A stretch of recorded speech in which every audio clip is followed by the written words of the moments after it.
For where your treasure is, there your heart will be also. What an interesting turn of phrase. At its base level, Jesus uses this phrase to remind us that where we put our money is where we develop our passion. And as I've preached before, it's for this reason the church has encouraged its members to tithe. Not because the church needs the money or because God needs the money, but because giving our money to the church ensures that we are invested in the church's mission. When we pay for something ourselves, we tend to care a lot more about it. Whether it's church-related or school-related or home-related. Now, this also has a dark side to be guarded against. Donating to the church does not give one ownership of the church any more than paying tuition gives one ownership of the classroom. The very act of giving to the church becomes a sacrifice only when we relinquish control of that money to something larger than ourselves. And who knows what God will do with your gift, but it is not for us to know where all the chips may fall, but simply to offer our sacrifice of praise and thanksgiving. But that is the basic reading. That's the very least we can take from Jesus' teaching here. If we delve more deeply and understand our treasure not just as our material goods, but also as our deepest desires, we begin to enter a fascinating idea that Jesus is sharing with us. When we invest our desires in God's will, we open up a world of possibility previously unimaginable to us. As Archbishop Rowan Williams has said, when God pulls taut the slack thread of desire, binding it to himself, the muddled and painful litter of experience is gathered together and given direction. The struggle of human sin rests within the struggle of ordering our desires. We want a lot of things. Some are eminently reasonable, others perhaps not as much. Most of us want a home, food, to love and be loved, and other necessities of our humanity. But sometimes we want things for the sheer sake of having them. We want not just a home, but a splendorous home, not just food, but rich food, not just love, but love on our terms. There is nothing wrong with desire per se. There's nothing wrong with desiring things or people or even nice things for ourselves and those we love. There's nothing wrong with taking a nice vacation or having a nice home. There's nothing wrong with having a savings account. But our desires can very quickly become disordered. And there are two areas where this disordering becomes very apparent. The first is in our possessions. Do we possess them, or do they possess us? The church fathers and mothers of the earliest centuries of the church felt and preached very strongly about Christians holding on to possessions they did not need. St. Basil taught that the coat in our closet that we do not wear is a coat that we stole from the poor. St. John Chrysostom taught that our abundant excess belongs to the poor. I'm not quite as extreme, for better or worse, as the church fathers and mothers. I think it's fine for us to have more than one coat. But I do agree with them that those of us who have more than we need owe something to the poor. And to the extent that we are unwilling to part with our excess, we know that our desires have become disordered. Tolkien wrote about this brilliantly in his book, The Hobbit, in which the dwarven kings amassed their great riches and so much gold that it attracted a dragon. But before Smaug came, King Thror had completely lost his mind, consumed with greed for his many possessions. His kingdom was destroyed by the manifestation of that greed when the dragon came and claimed the hoard. Later, Thror's grandson Thorin took back the castle and the dragon's hoard, but he himself fell to the dragon's sickness and began to prize his riches greater than his friendships that helped him claim his kingdom in the first place.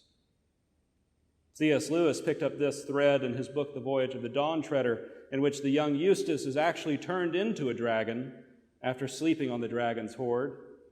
It was only when Aslan stripped him of his dragon's scales and bathed him in a moving baptismal scene that Eustace's desires were reordered and he became a boy again. When our desire for material goods begin to outweigh our relationships, not just with our friends, but with other humans in general, we become less human. We become monsters, dragons, sick with the dragon's sickness, because our heart will always follow where our desires lead it. And it is only by binding our desires to God that we can find any hope in overcoming that sickness. Only he whose piercing eye weighs the heart has any hope of healing it. The second area to be on guard has to do with our relationships themselves. To be desired is to be an occasion for another's joy. This can be romantic or platonic, and I think most of us desire to be desired by those we love. We want our families, friends, spouses to see us as an occasion for joy. But this can lead us to make some pretty awful decisions that produce the opposite effect. Additionally, we can ourselves desire someone, or more often our idea of someone, in a way that is harmful to the other and ourselves. It is only when we learn to accept the other completely as they are that we can then learn to love the other. Only when we push aside our notions of who they are and accept who they really are that we can begin to love the other. But what has this to do with God? In learning to love the other, we learn to better love God, who is completely and wholly other.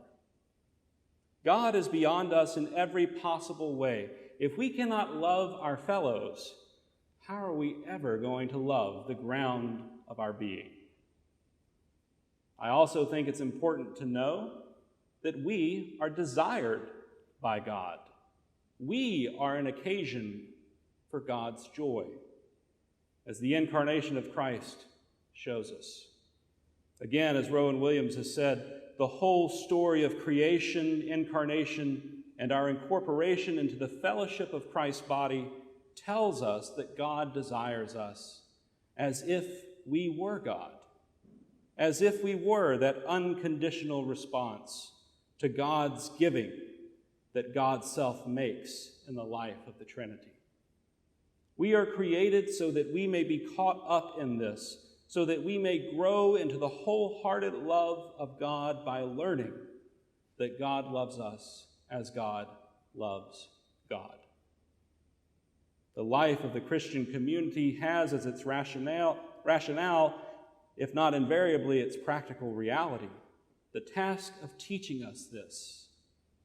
So ordering our relations that human beings may see themselves as desired, as occasions for joy. All of this is to say that God has put his heart, his only begotten Son, among us because we are his treasure. And of all the stars and planets and beauty that we see in the vastness of the heavens, God has chosen humanity as his crown.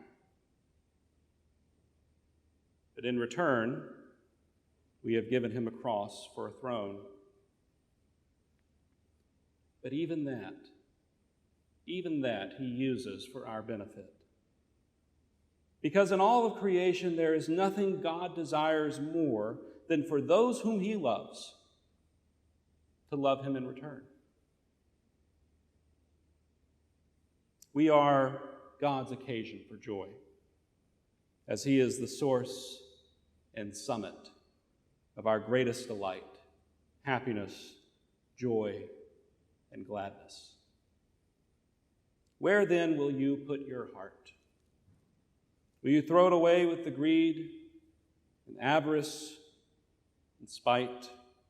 Will you bury your heart in fear? Or will you bring it up and lay it on the altar and offer it to God and hope and trust that he has meant what he has said? Where your treasure is, there your heart will be also. It's not a metaphor. It's not a suggestion. It's just the way we work.